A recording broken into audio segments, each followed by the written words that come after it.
네, 그런가 하면 지난해 발생한 이상기후에 대한 정부 차원의 종합 보고서가 나왔습니다. 네, 중부 폭우, 남부 가뭄이 대표적인 이상기후로 꼽혔는데요. 상반된 기상이변의 동시 출현을 두고 기후 변화를 넘어 기후 위기 시대에 진입했다는 시각이 많습니다. 기상재난 전문 기자와 함께 자세한 내용 알아보겠습니다. 김민경 기자. 네, 김민경입니다. 네, 역시나 지난해 이상기후를 대표하는 현상으로 중부 폭우가 꼽혔군요. 지난해 8월 8일 장마가 지난 뒤 서울의 모습입니다. 이 도로는 마치 강물처럼 변했고 차량은 바퀴가 잠겨 대부분 잠겨버렸습니다. 이 강남구에 쏟아진 시간당 116mm 물폭탄의 결과입니다.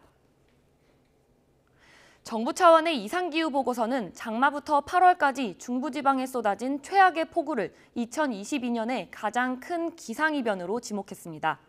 이 장마부터 8월까지 북태평양 고기압이 일시적으로 확장하면서 이 정체전선이 주로 중부지방에 머물렀는데요.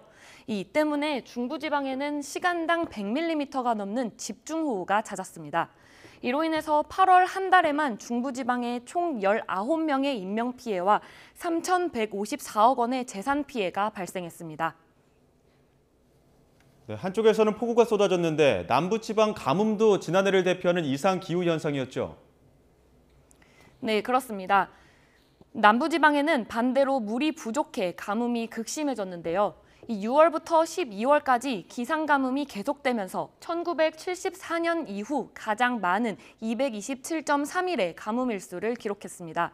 이 전남 지역에서는 1,442헥타르에 달하는 농작물 피해가 발생했고 이 섬진강권역 댐 저수율은 2022년 12월 기준 예년의 절반 정도로 이 심각 수준을 기록했습니다. 네, 한반도가 기후 위기에 진입했다. 자, 그렇다면 지난해 또 다른 이상 기후 현상은 어떤 게 있었습니까? 네, 지난해 6월 하순에 때이른 열대야가 발생했습니다. 특히 서울과 수원, 춘천 등 14개 지점에서는 이 기상 관측 이래로 첫 6월 열대야가 나타나기도 했습니다. 이뿐만 아니라 7월 상순에는 영남 내륙 지역에 역시 때이른 폭염이 나타났습니다.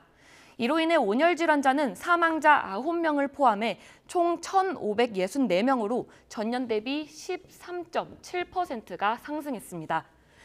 또 우리나라에 영향을 준 태풍은 총 5개로 평년보다 1.5개 정도 많았고 7년 연속 9월 가을 태풍의 영향을 받은 것으로 나타났습니다.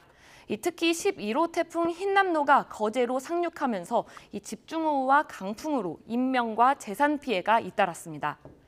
지난해 폭우와 가뭄이라는 상반된 현상이 동시에 나타나고 초강력 가을 태풍이 찾아오는 등 이상기후가 빈발했습니다. 한반도가 기후변화를 넘어서 이제는 기후 위기 시대에 진입한 것으로 보여 이상기후 감시와 예측 역량 강화가 앞으로의 큰 과제입니다. 지금까지 YTN 김민경입니다.